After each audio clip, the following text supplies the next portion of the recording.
मिनश्शैतानिर रजीम। मैं पनाह मांगता हूँ अल्लाह रब्बुल इज़्ज़त की शैतान मरदूद से जो इंसान का खुला दुश्मन है। मुफस्सिरीन कुरान करीम का अमूमी तरीक़ा यही है कि सूरतुल बकरा की तफसीर से पहले इस्तिआज़ा और तस्मिया यानी आऊज़ु बिल्लाहि मिनश्शैतानिर रजीम और बिस्मिल्लाहिर रहमानिर रहीम का बयान करते हैं। हम भी पहले इस्तिआज़ा का बयान करते हैं। कुरान करीम को पढ़ने सुनने के आदाब और इस्तिआज़ा का हुक्म कुरान करीम को हाथ लगाने और छूने के लिए ख़ुद कुरान करीम में अल्लाह सुब्हानहु व तआला का पाक इरशाद है, ला यमस्सुहु इल्लल मुतहहरून, यानी इस कुरान करीम को नहीं छूते मगर पाक लोग, यानी बदू तहारत और पाकी के बग़ैर, और वज़ू कुरान करीम को हाथ लगाना बग़ैर वज़ू के नाजायज़ है। इसी तरह जब यह कलाम पढ़ा जाए तो इसके सुनने का एहतराम ये बताया गया कुरान करीम के अंदर, व इज़ा क़ुरियल क़ुरआन फ़स्तमिऊ लहू व अंसितू लअल्लकुम तुरहमून, यानी जब कुरान करीम पढ़ा जाए तो इसकी तरफ कान लगाए रहो और ख़ामोश रहा करो ताकि तुम पर अल्लाह रब्बुल इज़्ज़त की रहमत की जाए। इसी तरह तिलावत कुरान करीम के आदाब में से एक अदब कुरान करीम में यह फ़रमाया गया, फ़इज़ा क़रअतल क़ुरआन फ़स्तइज़ बिल्लाहि मिनश्शैतानिर रजीम, यानी जब आप कुरान करीम पढ़ने लगें तो शैतान मरदूद के शर से अल्लाह रब्बुल इज़्ज़त की पनाह मांग लिया करें। यानी इस आयत करीमा में इस्तिआज़ा का अल्लाह रब्बुल इज़्ज़त की तरफ से हुक्म दिया गया है। ये अरबी ज़ुबान का लफ्ज़ है और इसके मानी पनाह चाहना, पनाह मांगना, पनाह में आना है, और कुरान करीम की इस्तिलाह में इस्तिआज़ा आऊज़ु बिल्लाहि मिनश्शैतानिर रजीम पढ़ने को कहते हैं।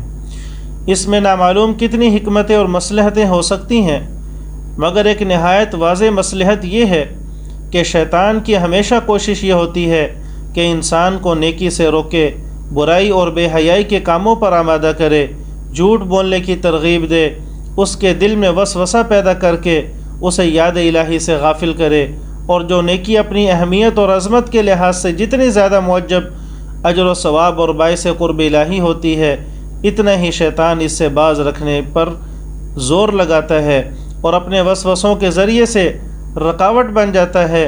तो तिलावत कुरान करीम जो तमाम नेकियों का सरचश्मा है, सबसे ज़्यादा क़ुर्ब इलाही हासिल करने वाली इबादत है, इसको शैतान कब ठंडे दिल से गवारा कर सकता है? ये हो ही नहीं सकता, क्योंकि शैतान इंसान का खुला दुश्मन है।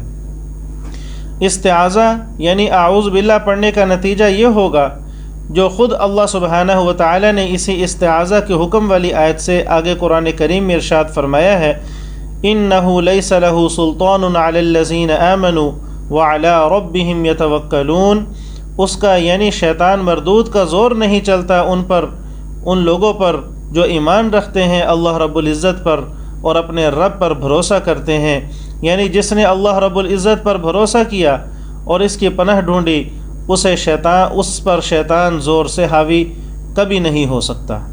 तो इस्तिआज़ा यानी आऊज़ु बिल्लाह पढ़ने की अहमियत से मालूम हुआ कि तिलावत कुरान करीम के अलावा भी हम जब किसी नेकी का इरादा करें तो शैतान के वसवसों से बचने के लिए हमें इस्तिआज़ा के अल्फाज यानी आऊज़ु बिल्लाहि मिनश्शैतानिर रजीम पढ़ना चाहिए।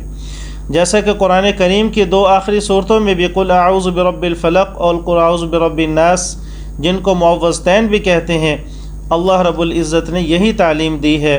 अहादीस में इस्तिआज़ा के अल्फाज जो वारिद हुए हैं उनमें सबसे अफजल और मुख्तार सबके नज़दीक आऊज़ु बिल्लाहि मिनश्शैतानिर रजीम है।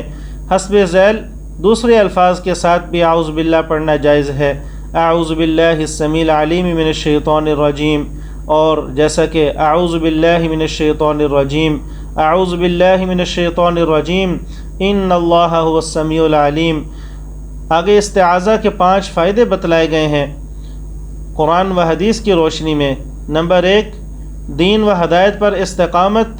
नंबर 2, शैतान मरदूद के शर और तकलीफ़ से बचाओ। नंबर 3, अल्लाह रब्बुल इज़्ज़त की हिफाजत के मज़बूत क़ला और मकाम क़ुर्ब में दाखिला। और नंबर 4, पैगम्बरों, सिद्दीक़ीन, शुहदा और सालिहीन के साथ मकाम अमन तक रसाई। नंबर 5, मालिक ज़मीन व आसमान की मदद का हासिल होना।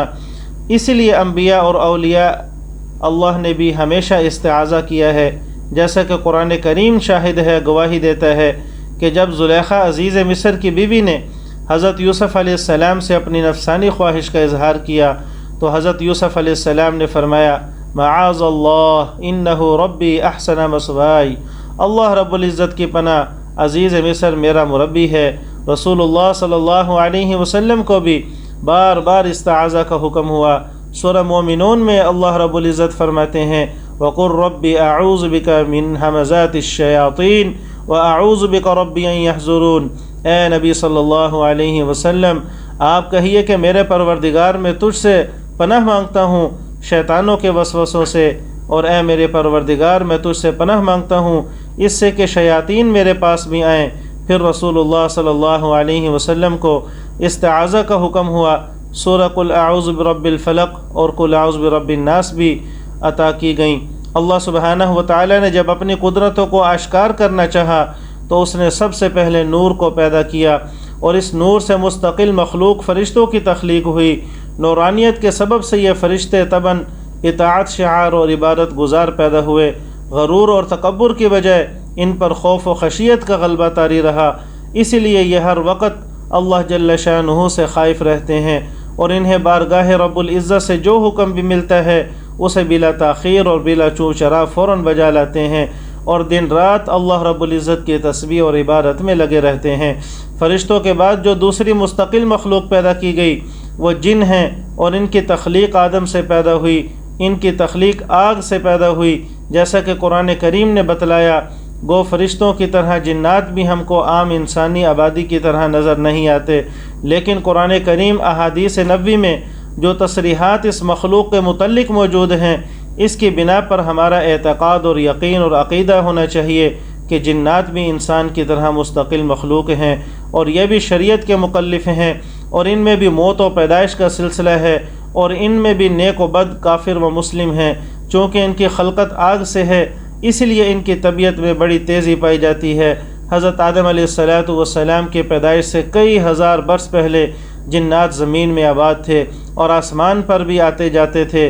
جب جنات نے آپس میں زمین پر فتنہ فساد اور خون ریزی پھیلائی تو فرشتوں کو حکم ہوا کہ جنات کو زمین کے اوپر سے دور کیا جائے تاکہ زمین ان کی آلودگی سے پاک ہو جائے۔